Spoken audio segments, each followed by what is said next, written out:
Greetings to everyone. Today we are going to watch a video titled "Remind You Who We Are, Putin Stunned the World Media." The thumbnail is also quite provocative, very attention-grabbing. Well, let's listen. Do you want to go to war with Russia? You won't even have time to blink. The president of Russia has tried more than once to get through to European and American leaders, but either his words went in one ear and out the other, or the West simply didn't want to listen to him.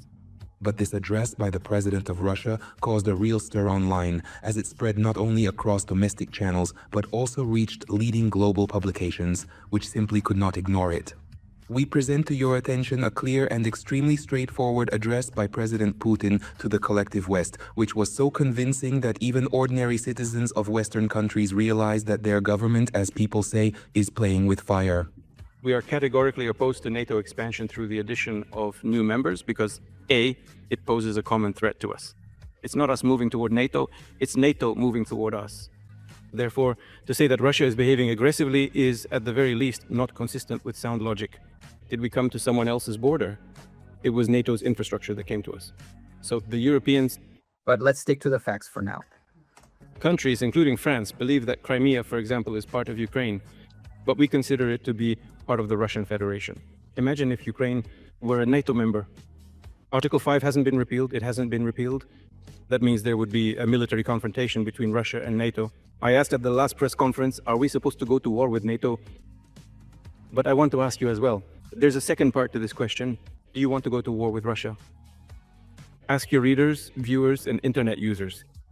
Do you want that? Do you want France to go to war with Russia? Our concerns are also dictated by issues related to overall European security. So people talk about security guarantees from our side, but who will provide security guarantees for us? I think these are questions of security not only for Russia, but for the whole world, for all of Europe. Look, in our proposals, it's not just about NATO expansion, which we oppose, but also, as a second point, about not deploying strike systems near our borders. But if everyone wants peace, stability, prosperity, and trust, what's so bad about not deploying strike systems near our borders? Can anyone answer what's wrong with that?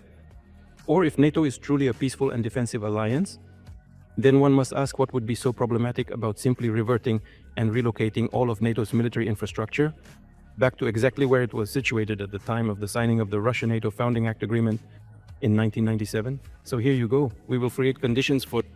Judging by the fact that the journalists themselves are still wearing masks, this video is from 2019 or maybe 2020 during the pandemic.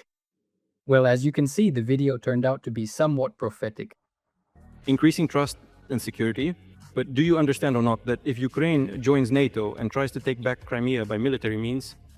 But we are watching this video from the future. You see how everything turned out. Donald Trump himself claims that Ukraine will not join NATO.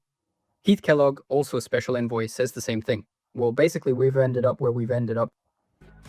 European countries will automatically be drawn into a military conflict with Russia. Of course, the combined potential of NATO and Russia is incomparable. We understand that. But we also understand that Russia is one of the leading nuclear powers.